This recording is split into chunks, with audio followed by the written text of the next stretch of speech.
Selamat malam, Bapak, Ibu, Saudara-saudari, dan anak-anak yang terkasih dalam Tuhan kita Yesus Kristus. Selamat mengikuti ibadah keluarga Rabu 25 November 2020. Kiranya kesetiaan beribadah kita menjadi ungkapan syukur yang nyata dan membawa berkat bagi kita dan sesama. Saudara-saudara, mari berdiri untuk menghadap dan menyembah serta memuliakan namanya karena kasih setianya besar atas kita. Kita menyanyi dari Gita Bakti 22, Besar dan Ajaib.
Mari kita berdoa.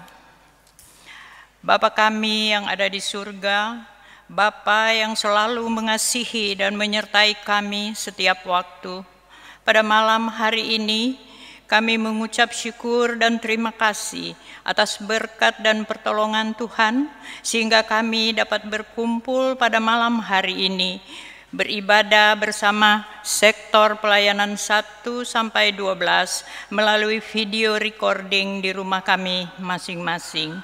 Ya Tuhan, saat ini kami berdoa memohon penyertaan dan berkat-Mu dalam ibadah ini, agar hati kami hanya tertuju kepadamu. Dan biarlah ibadah ini dapat berjalan lancar, mulai dari awal, pertengahan, hingga akhirnya.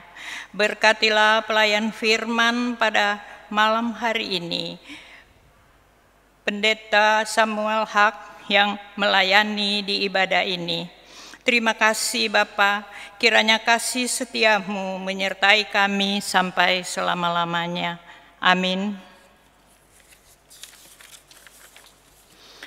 Umat yang dikasihi Tuhan, marilah kita ungkapkan Mazmur pujian berdasarkan Mazmur 139 ayat 7 sampai 12. Mari kita bermazmur. Kemana aku dapat pergi menjauh roh-Mu? Kemana aku dapat lari dari hadapan-Mu? Jika aku mendaki ke langit, Engkau di sana. Jika aku menaruh tempat tidurku di dunia orang mati, di situ pun Engkau. Jika aku terbang dengan sayap fajar dan membuat kediaman di ujung laut, juga di sana tangan-Mu akan menuntun aku dan tangan kanan-Mu memegang aku. Jika aku berkata, biarlah kegelapan saja melingkupi aku dan terang sekelilingku menjadi malam, maka kegelapan pun tidak menggelapkan bagimu, dan malam menjadi terang seperti siang, kegelapan sama seperti terang. Demikianlah pembacaan Mazmur. Kita aminkan dengan menyanyi dari Kidung Jemaat 57, bait 1, Yesus lihat umat-Mu.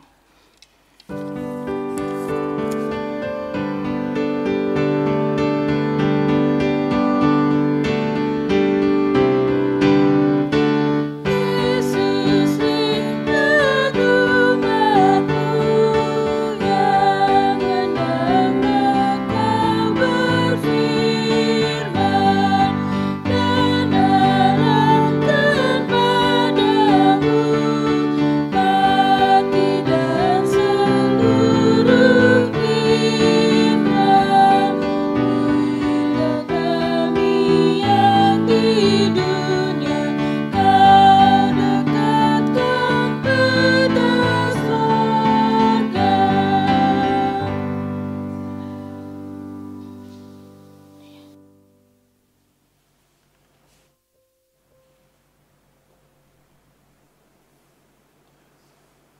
Jemaat yang dikasihi oleh Tuhan Yesus Kristus, marilah kita berdoa memohon bimbingan Roh Kudus untuk pemberitaan firman. Mari kita berdoa. Ya Tuhan Allah Bapa di surga, Bapa yang kami sembah di dalam Yesus Kristus, kami datang kepadamu Bapa untuk memuji dan memuliakan nama-Mu, dan juga untuk mendengarkan sabda-Mu.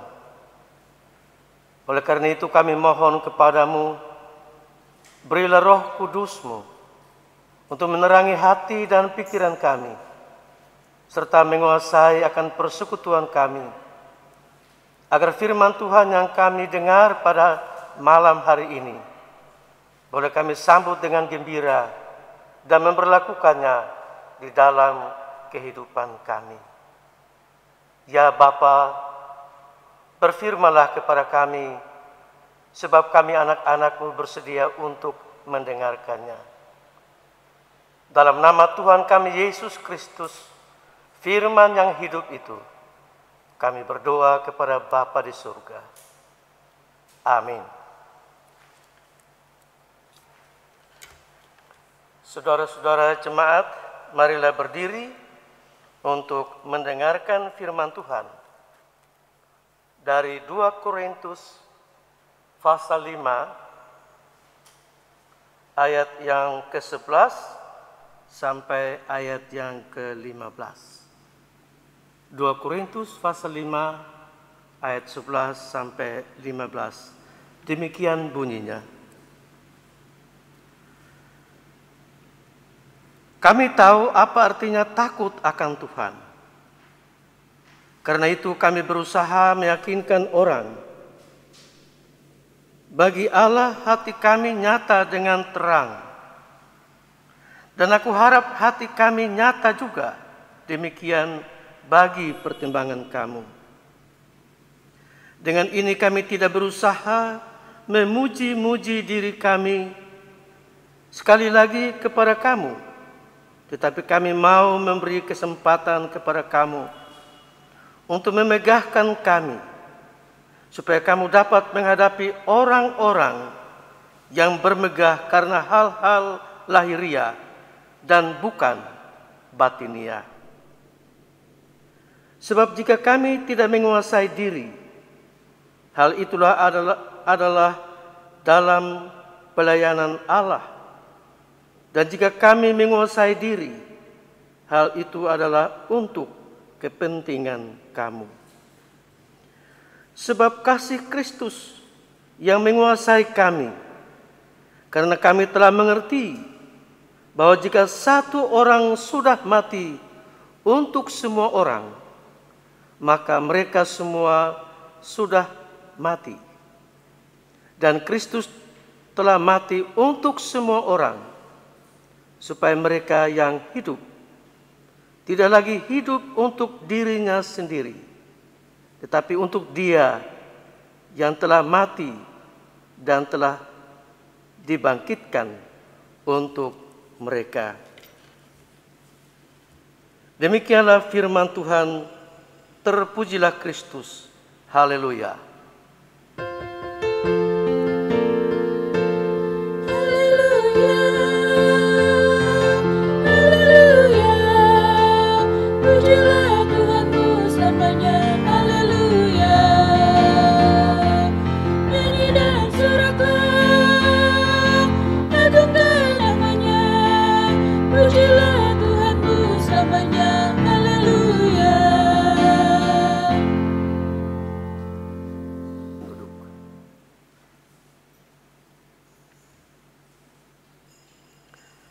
Saudara-saudara jemaat Tuhan yang dikasihi oleh Yesus Kristus.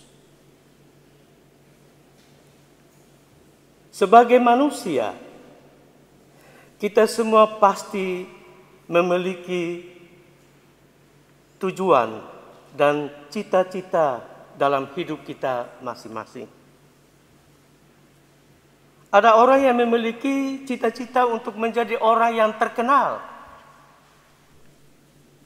Ada juga orang yang bercita-cita untuk menjadi orang yang terhormat di dalam masyarakat. Ada pula orang yang bercita-cita untuk menjadi orang kaya agar hidupnya bisa senang dan bahagia. Ada yang lain bercita-cita untuk menjadi astronot supaya dia bisa terbang ke bulan.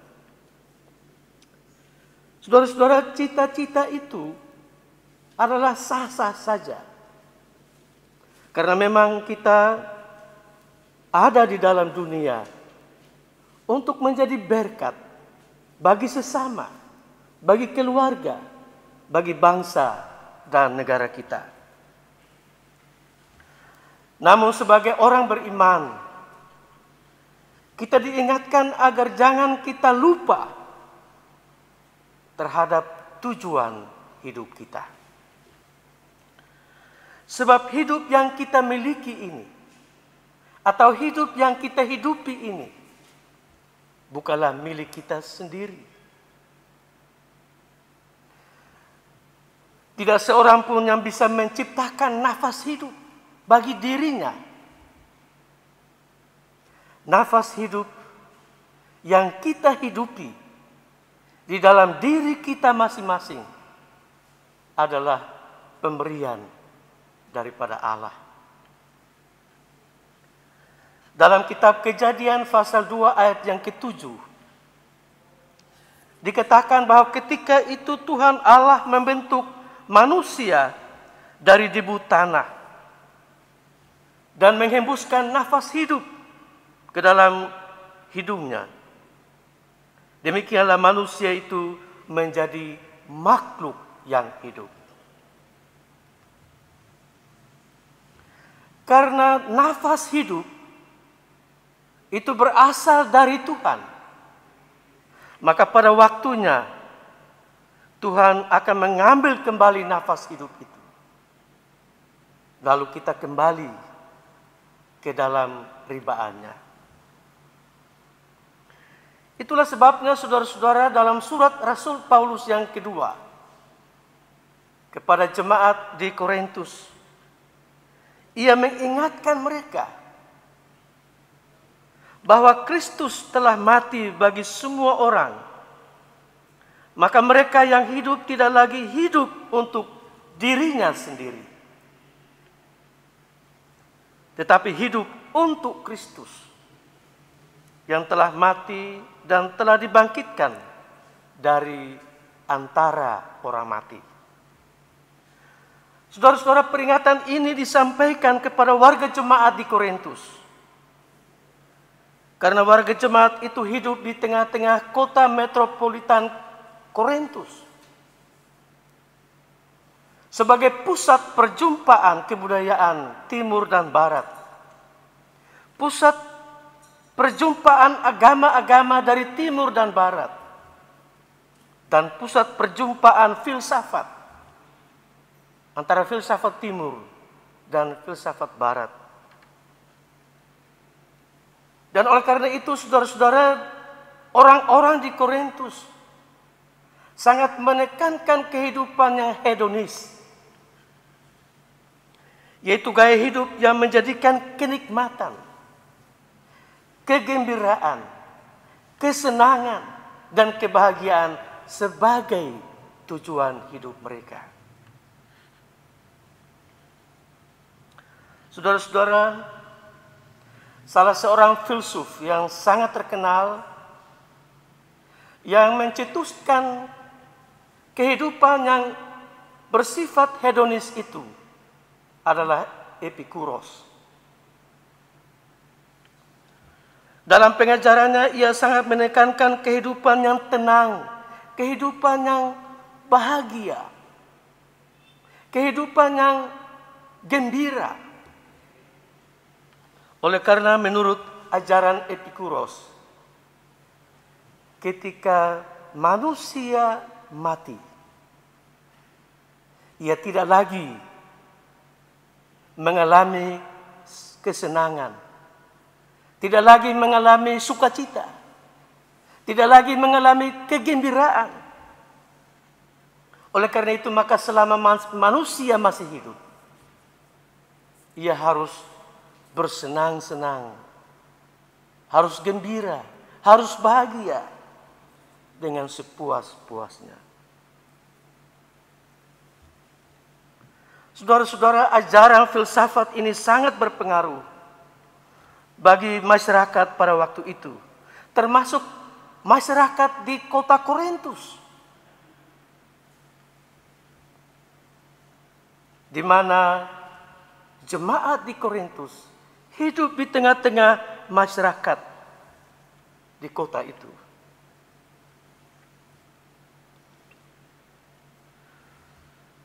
Saudara-saudara, memang semua orang ingin agar hidupnya itu bahagia. Hidupnya itu sejahtera. Hidupnya itu gembira. Tetapi upaya untuk mencapai kesenangan, kegembiraan, kebahagiaan itu kadang-kadang tidak sama. Ada orang yang betul-betul bekerja keras untuk mempersiapkan masa depannya yang sejahtera, yang bahagia, penuh sukacita. Tetapi ada pula orang yang berusaha untuk mengejar kebahagiaan di depan dengan menempuh jalan pintas. Ia menghalalkan berbagai cara untuk bisa merebut kebahagiaan itu. Menurut Paulus, semua itu merupakan hal-hal yang bersifat lahiriah. Saudara-saudara yang dikasihi oleh Yesus Kristus, di samping pandangan filsafat yang sangat berpengaruh bagi kehidupan warga jemaat di Korintus, ada juga kelompok-kelompok tertentu sebagai kelompok sinkretis, kelompok yang mencampurkan ajaran Kristen,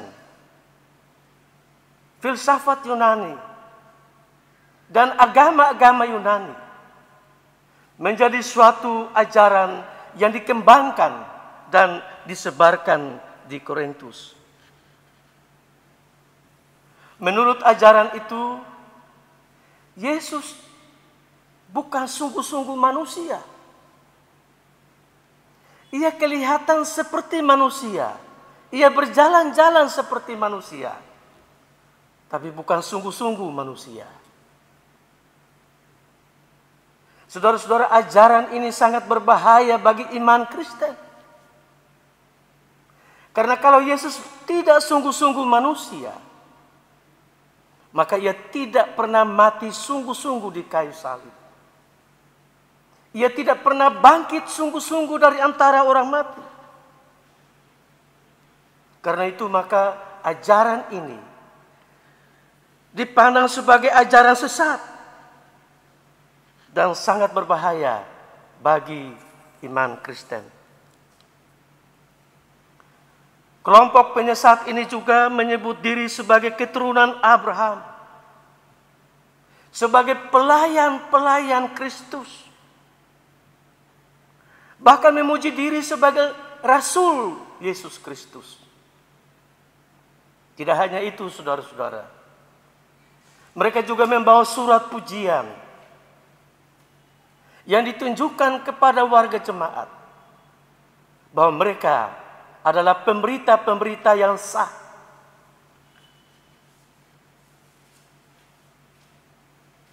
Di samping itu, kelompok ini juga melakukan kuasa-kuasa rohani, mujizat-mujizat,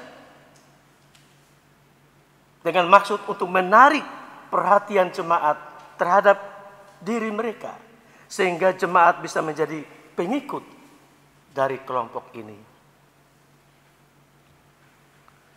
Saudara-saudara, dari segi etika, kelompok ini mengajarkan bahwa tidak ada dosa Ajaran bahwa ada dosa itu sesuatu yang omong kosong. Sesuatu yang tidak ada. Karena itu orang boleh berbuat apa saja. Boleh melakukan seks bebas. Boleh melakukan tindakan-tindakan yang memuaskan hawa nafsu. Yang penting bahagia. Yang penting senang.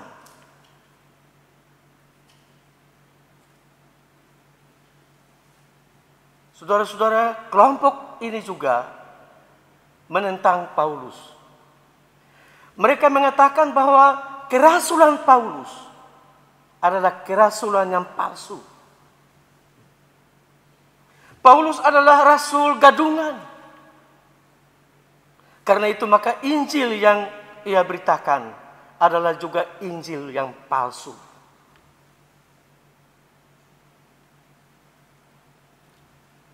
Sebaliknya mereka memuji diri sebagai rasul. Sementara mereka mencap Paulus sebagai rasul palsu. Saudara-saudara, ajaran dari kelompok ini sangat mempengaruhi kehidupan warga jemaat di Korintus. Sehingga banyak dari mereka terpengaruh. Banyak dari mereka menjadi pengikut daripada kelompok ini. Dan oleh karena itu saudara-saudara, sudah tentu Paulus menentang ajaran mereka itu. Itulah sebabnya dalam bacaan kita pada malam hari ini dari 2 Korintus pasal 5 ayat yang ke-12. Kita mendengar Rasul Paulus menyindir atau menentang kelompok ini dengan mengatakan, kami tidak berusaha memuji-muji diri kami, tetapi kami mau memberi kesempatan kepada jemaat untuk memegahkan kami, supaya jemaat dapat menghadapi orang-orang yang bermegah karena hal-hal yang bersifat lahiriah saja. Dalam perkataan lain, Paulus hendak menegaskan bahwa apabila kelompok penyesat itu memuji diri dengan membawa surat pujian, mencari kehormatan, menyombongkan diri, atau mencari kesenangan, semua itu hanya bersifat lahiriah saja. Semua itu akan berlalu. Bahkan dalam 2 Korintus 11 ayat 4, Paulus menyebut sikap hidup dan ajaran dari kelompok penyesat itu sebagai ajaran tentang Yesus yang lain, tentang roh yang lain, tentang Injil yang lain, bukan Injil yang sejati yang ia beritakan itu. Sebab tujuan hidup mereka adalah mencari kehormatan, mencari pujian, mencari kesenangan, dan kebahagiaan bagi diri mereka sendiri. Sebaliknya Paulus tidak demikian. Bagi Paulus tujuan hidupnya bukan untuk mencari pujian, bukan juga untuk mencari penghormatan atau menyombongkan diri, mencari keuntungan atau kesenangan diri sendiri. Bukan, sekali lagi bukan.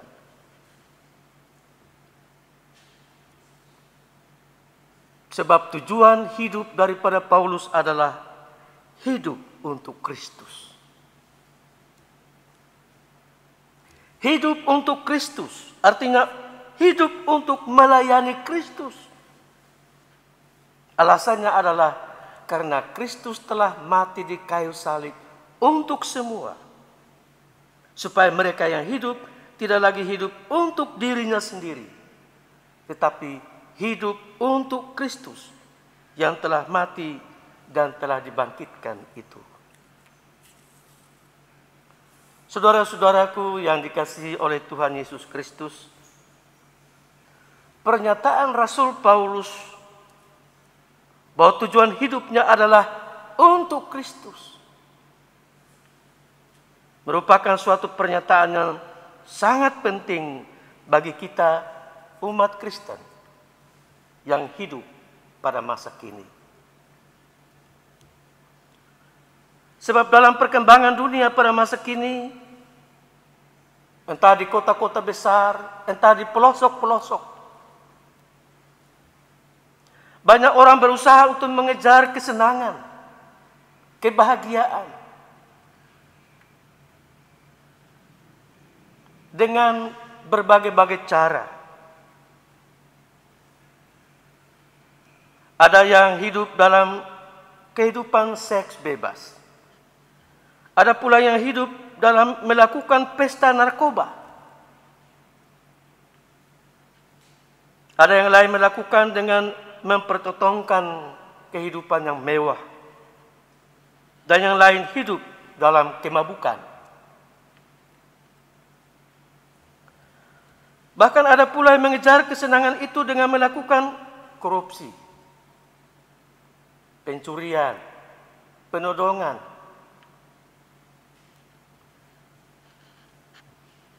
Mereka tidak segan-segan menghalalkan berbagai cara untuk meraih kesenangan, meraih sukacita itu. Padahal tindakan-tindakan itu merupakan tindakan yang mengorbankan sesamanya. Saudara-saudaraku yang dikasihi oleh Tuhan Yesus Kristus, tentu usaha untuk hidup tenang, hidup bahagia, hidup sejahtera didambakan oleh kita semua. Tidak ada orang yang mau hidup susah. Tidak ada orang yang mau hidup menderita. Semua orang pasti ingin hidup bahagia. Sebab bukankah Kristus ketika dia naik ke surga, dia meninggalkan damai sejahtera kepada para pengikutnya. Damai sejahtera, kebahagiaan tidak hanya dialami di dalam dunia ini, tetapi juga dalam persekutuan dengan Bapa ketika ia datang kembali. Namun saudara-saudara, sebagai orang Kristen, kita percaya bahwa hidup yang kita hidupi ini tidak hanya merupakan hidup di dalam dunia ini, tetapi pada waktunya kita juga akan dipanggil untuk bersama-sama dengan Kristus. Dalam perkataan lain, kehidupan yang senang, kehidupan yang tenang, kehidupan yang bahagia tidak hanya kita alami di dalam dunia ini, tetapi sebagai orang beriman kita percaya bahwa kehidupan itu akan menjadi lebih sempurna lagi ketika Kristus datang untuk menyambut kita sekalian. Oleh sebab itu, saudara-saudara, tujuan hidup yang Rasul Paulus tegaskan di dalam suratnya kepada jemaat di Korintus ini, yaitu hidup untuk Kristus, harus juga menjadi tujuan hidup kita. Pertanyaan yang timbul adalah, apa artinya tujuan hidup bagi Kristus itu?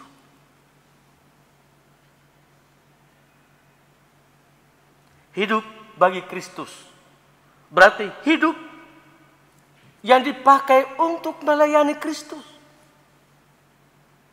Hidup yang dipakai untuk memuliakan nama Allah, memuliakan nama Tuhan, dan melayani sesama umat manusia. Hidup untuk Kristus berarti kita hidup untuk mempersembahkan seluruh kehidupan kita kepada Tuhan, agar hidup kita menjadi suatu persembahan yang berbau harum di hadapan Allah.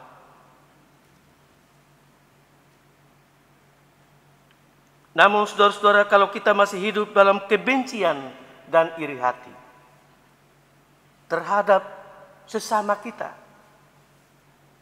kalau kita masih hidup dalam permusuhan dengan tetangga-tetangga kita, kalau kita masih hidup dalam kesombongan dan egoisme, kalau kita masih hidup dalam percabulan, maka semua itu bukan hidup untuk Tuhan. Bukan. Hidup untuk Tuhan adalah hidup yang mengasihi Tuhan dan sesama. Hidup yang selalu memuliakan nama Tuhan dalam setiap langkah kehidupan kita. Itulah hidup yang dituntut dari Tuhan untuk kita sekalian. Itulah hidup yang Tuhan minta dari saudara dan saya. Itulah tujuan hidup yang Tuhan inginkan kita semua memberlakukan dalam kehidupan kita masing-masing. Tuhan memberkati kita sekalian. Amin.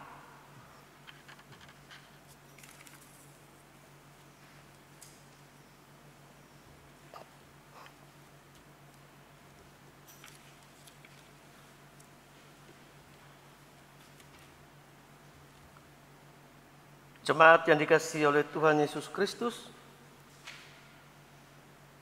mari kita menyambut firman Tuhan dengan menyanyi dari Kitab Bakti 245 ayat 1 dan 2.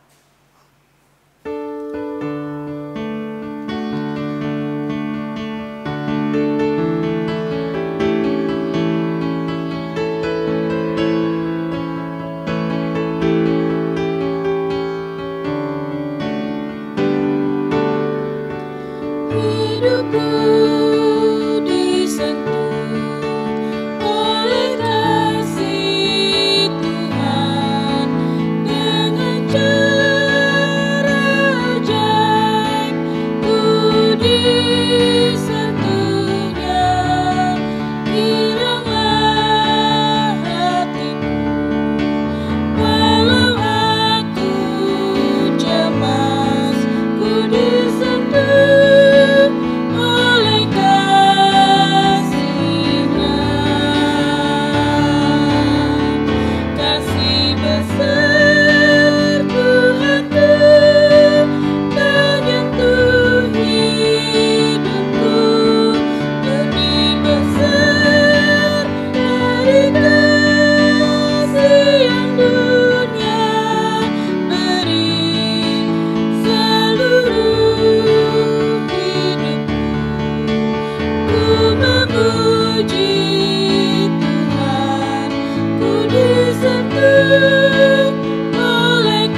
Jemaat yang dikasihi oleh Tuhan Yesus Kristus, marilah kita bersyafaat kepada Tuhan. Kita berdoa. Ya Tuhan Allah Bapa di surga, Bapa yang kami sembah di dalam Yesus Kristus, Tuhan dan Juru Selamat kami. Pujian syukur kami persembahkan kepadamu atas firman-Mu yang Engkau sampaikan kepada kami. Engkau mengingatkan kami agar kami memiliki tujuan hidup yang pasti, yaitu hidup untuk Kristus. Ya Bapa, berilah Roh Kudus-Mu untuk menerangi hati dan pikiran kami, agar kami senantiasa dituntun dalam kehidupan kami masing-masing, supaya hidup yang kami hidupi ini, kami sungguh-sungguh persembahkan kepada Engkau, menjadi tujuan kehidupan kami. Ya Bapa di surga, kami berdoa bagi jemaat Tuhan yang pada saat ini beribadah kepadamu. Tuhan, kiranya Engkau mau menyertai mereka dan mendengarkan setiap seruan dan doa dari umat-Mu. Kami percaya bahwa Tuhan adalah Allah pengasih dan penyayang, mendengarkan doa setiap anak-anak yang berseru dengan sungguh-sungguh kepadamu Tuhan. Biarlah Tuhan mau mengabulkan doa-doa dari umat-Mu yang mereka sampaikan kepadamu sesuai dengan kehendak-Mu. Ya Bapa di surga, kami juga berdoa untuk pemerintah kami dari pusat hingga ke daerah-daerah. Khususnya kami berdoa untuk Bapak Presiden dan Wakil Presiden, para menteri. Tuhan, Engkau menyertai dan memberkati mereka di dalam tugas dan tanggung jawabnya, agar mereka sungguh-sungguh melaksanakan tugas dan tanggung jawab itu sesuai dengan kehendak-Mu. Kami juga berdoa ya Tuhan untuk seluruh rakyat di negeri ini. Ya Tuhan, Engkau mengetahui akan pergumulan dari ciptaan-Mu. Kiranya Tuhan mau mendengarkan seruan dan doa mereka. Apabila mereka berada dalam penderitaan karena sakit penyakit, oleh karena terjangkit virus corona, Tuhan, datanglah dan ulurkan tangan pengasihan-Mu dan jamalah mereka, agar mereka boleh disembuhkan dari penyakit yang sedang mereka alami. Kami juga berdoa bagi para medis yang dengan rela mau melayani sesama kami yang menjadi korban virus corona. Tuhan lindungi mereka agar mereka melaksanakan tugasnya dengan baik. Dan biarlah apa yang mereka lakukan itu menjadi berkat bagi sesama. Kami juga berdoa bagi mereka yang berduka, karena orang yang mereka cintai, yang mereka kasihi, harus mengakhiri akan hidupnya oleh karena terjangkit virus corona. Tuhan, kami percaya bahwa setiap orang yang mati di dalam Kristus, di dalam iman kepadamu, ia tetap ada di samping-Mu, ia tetap ada bersama-sama dengan Engkau. Ya Bapa di surga, kami juga berdoa bagi majelis jemaat, khususnya majelis jemaat GPIB Pelita dari sektor 1 sampai sektor 12. Kiranya Tuhan menyertai dan memberkati mereka di dalam tugas dan tanggung jawabnya sebagai pelayan di tengah-tengah jemaat, agar sungguh-sungguh mereka melaksanakan tugasnya dengan baik dan mengarahkan kehidupan jemaat kepada satu tujuan, yaitu hidup untuk Kristus. Kami juga berdoa ya Tuhan untuk Ketua Majelis Jemaat Ibu Pendeta Ellen.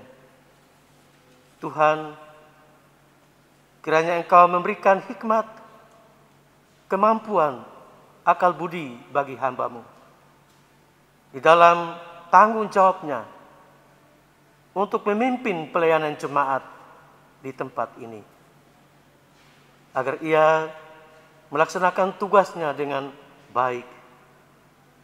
Berikanlah juga kesehatan, serta lindungilah hamba-Mu, sehingga ia terhindar dari ancaman yang membahayakan hidupnya.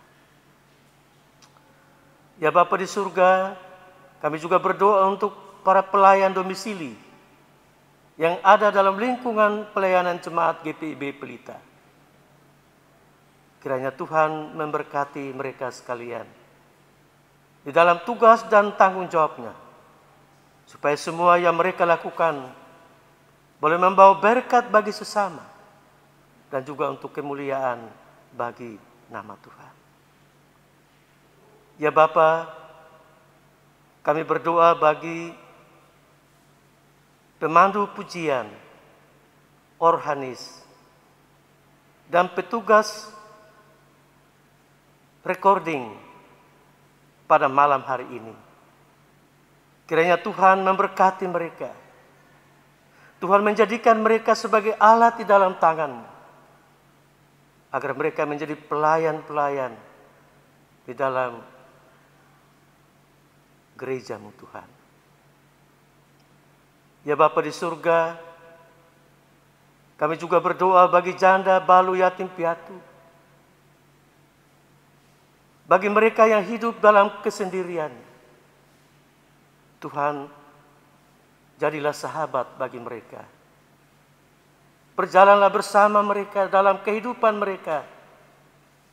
Berikanlah kekuatan dan kemampuan untuk menghadapi kehidupan ini. Kami juga berdoa bagi gereja-Mu yang Engkau panggil dan utus ke dalam dunia untuk menjadi berkat bagi dunia ini.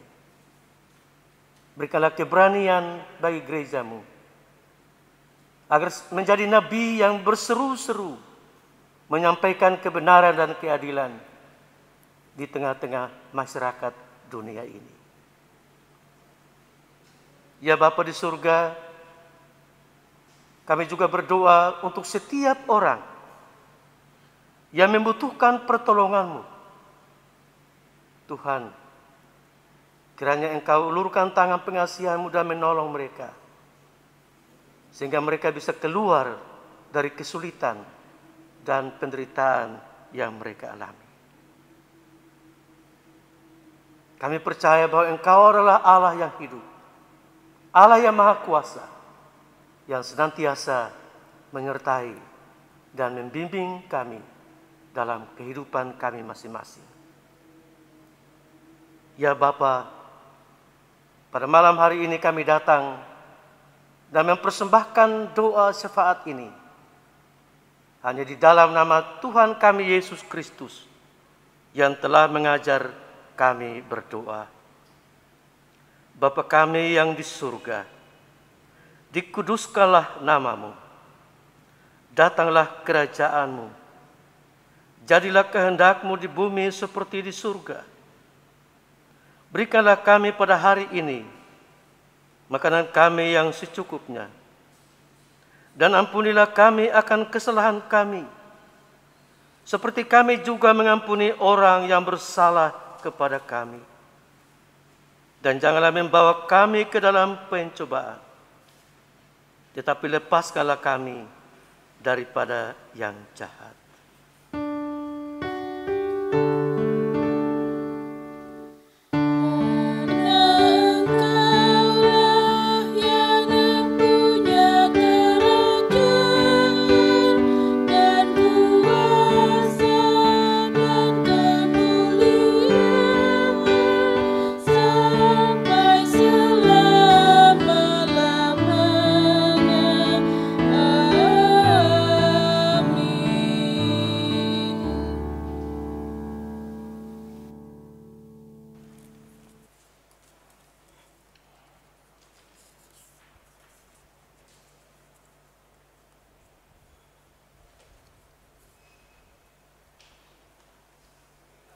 Umat yang dikasihi Tuhan, tibalah saatnya bagi kita untuk memberi persembahan.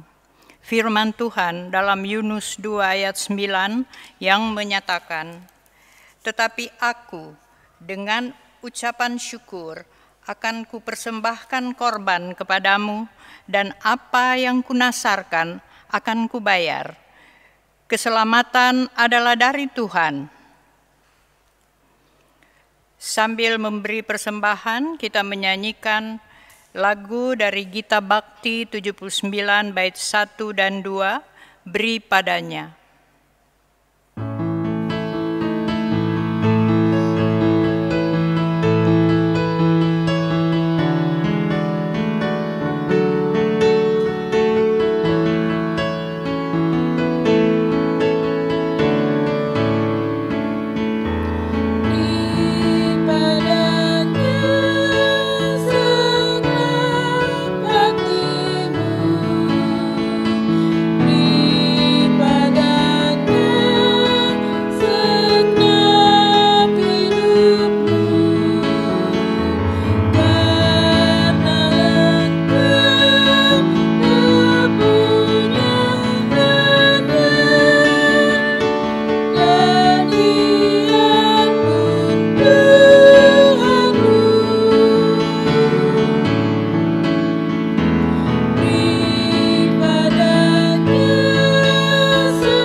Umat yang dikasihi Tuhan, marilah berdiri dan menyerahkan persembahan ini kepada Tuhan dalam doa syukur. Kita berdoa. Ya Allah Maha Murah, yang telah menganugerahkan segala perkara di dalam Kristus kepada kami, Engkau yang selalu setia kepada kami dan mengajar kami untuk menolong sesama kami manusia. Jadikanlah persembahan ini berkat bagi orang lain, dan terimalah serta kuduskan, ya Tuhan, sehingga berguna untuk pekerjaan memuliakan nama-Mu di dunia. Dalam nama Yesus, sumber hidup dan berkat, kami berdoa. Amin. Silakan duduk.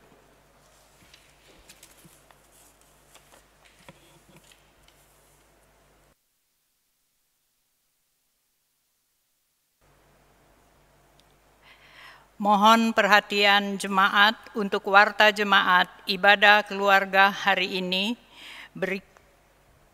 Berikut warta pelita Rabu 25 November 2020.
Demikian Warta Jemaat hari ini, Rabu 25 November 2020.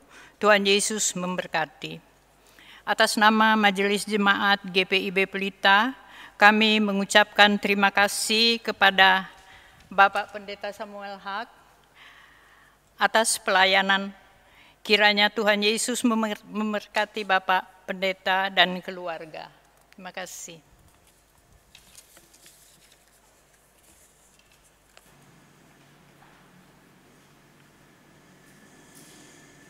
Umat Tuhan, marilah berdiri. Mari kita menjadi pelaku firman Tuhan dengan perkataan dan perbuatan yang memberkati hidup sesama kita. Marilah kita memuji Tuhan dari Kidung Jemaat 422 ayat 1 dan ayat yang kedua.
Arahkanlah hati dan pikiranmu kepada Tuhan, serta terimalah berkat-Nya. Kasih karunia Tuhan Yesus Kristus, kasih Allah Bapa, dan persekutuan Roh Kudus menyertai saudara sekalian dari sekarang sampai selama-lamanya. Amin.